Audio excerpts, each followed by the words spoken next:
Hi, my name is George Harold Millman. I write about politics under the blog name The Rebel Without a Clause, and today I want to talk about the mental gymnastics at the heart of the Zionist movement.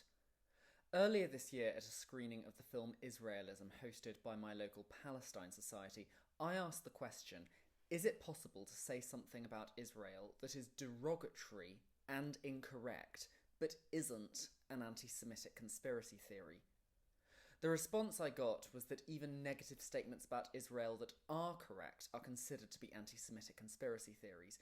I think everyone who tries to secure freedom for Palestinians has experienced this at times, but for the sake of this argument, I wanted to focus on things that were incorrect. No one is right 100% of the time. Everyone goes through life at some point being led to believe something about someone else that turns out not to be true, often things that are unflattering. Upon learning something is untrue, sometimes your opinion about that person or that body changes.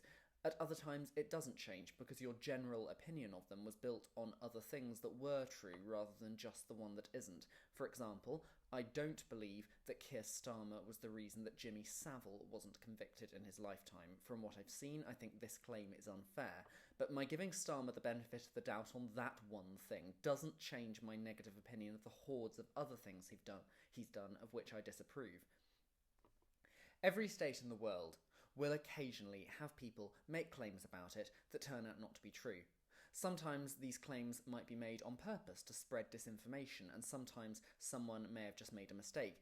Israel is not exempt from this.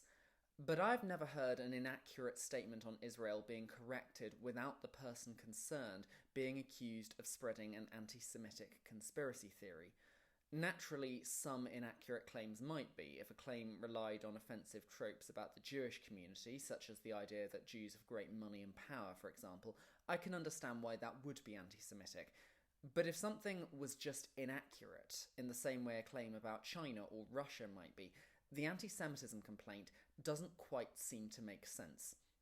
A prominent example of this is when the then Labour MP Rebecca Long-Bailey was sacked from her role as Shadow Education Secretary after she shared an article from The Independent on Twitter by the actress Maxine Peake. The article, which was about police brutality and had only mentioned Israel in passing, had claimed that the technique used to kill George Floyd in the USA, kneeling on his neck, had been taught by the Israeli Secret Services. This, of course, is not provable. Even if that technique is used by Israeli law enforcement, something I have no idea on, it cannot be proved that this was where the officer who killed George Floyd learned of it. Peake herself acknowledged that making this claim had been a mistake and apologised. But Rebecca Long-Bailey's decision to share the article, which was published in The Independent, considered to be a reputable news source, caused her to be accused of spreading anti-Semitic conspiracy theories. Is suffocating people by kneeling on their necks something that's typically associated with Jews?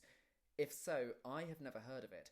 I think Maxine Peake shouldn't have made that claim, and it's right that she apologised for doing so, but I think she was just wrong, rather than acting with racist intent. Of course, as I said at the very start, accusations of anti-Semitism fly around constantly even when people say accurate things about the actions of the State of Israel, let alone inaccurate ones. The ongoing genocidal war in Gaza has had countless instances where people have been accused of anti-Semitism merely for calling it a genocide, even when the highest courts in the world have argued a plausible case for this. It's important to make clear that there is very little consistency here in terms of what words or actions constitute anti-Semitism.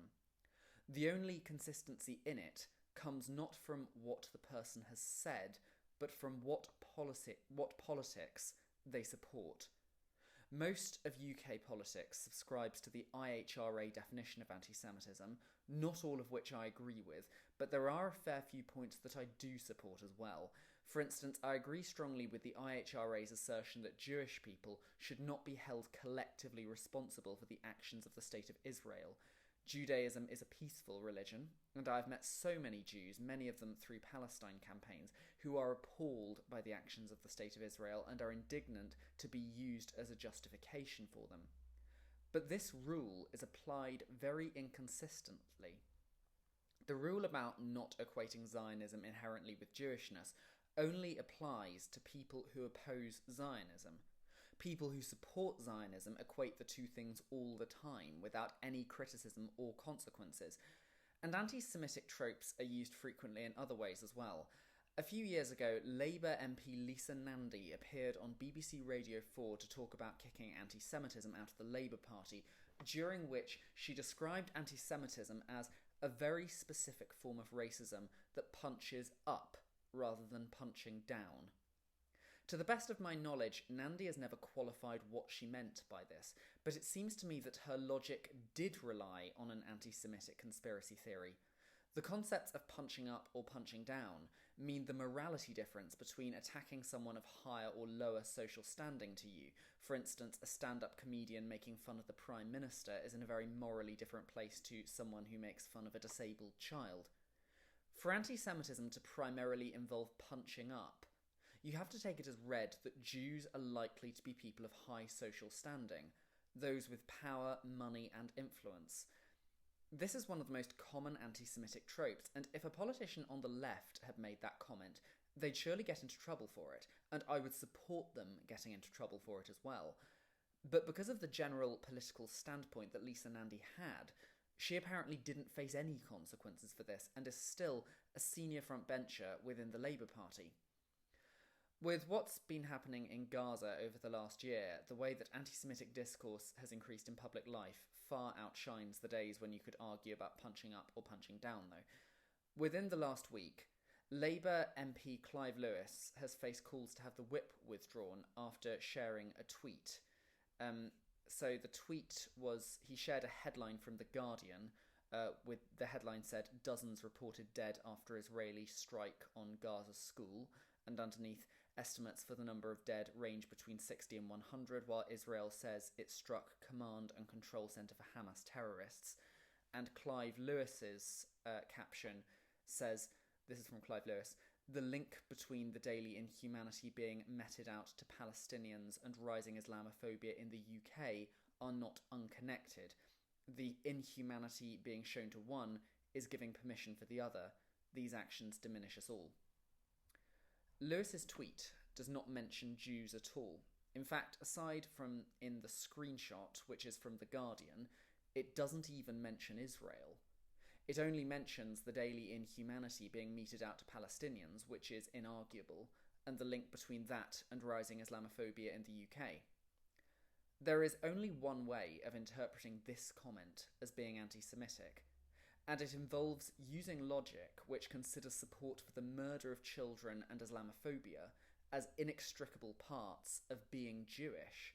I think almost any Jewish person would strongly object to this characterization of Judaism. If I heard any of my comrades opposing the genocide in Gaza characterizing Jews in this way, I would say to them in no uncertain terms that they are absolutely not my comrade. But again, if you're in support of the State of Israel, you can say this kind of thing. The rules apply only to people with certain kinds of politics. I don't believe Clive Lewis will be suspended from the party for this tweet, mainly because I think it would have happened by now if it was going to. But more broadly, if we're to achieve any kind of peace, either domestically or internationally, we need to be abundantly clear what the rules are about what you can and can't say, and be safe in the knowledge that they apply equally to everyone. If they're applied inconsistently, we all suffer, but Jews are some of the ones who suffer most.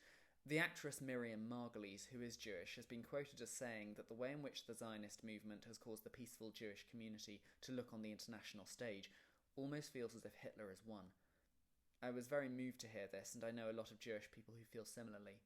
The mental gymnastics that are used just to shut up political opponents on this will in the long run benefit no one.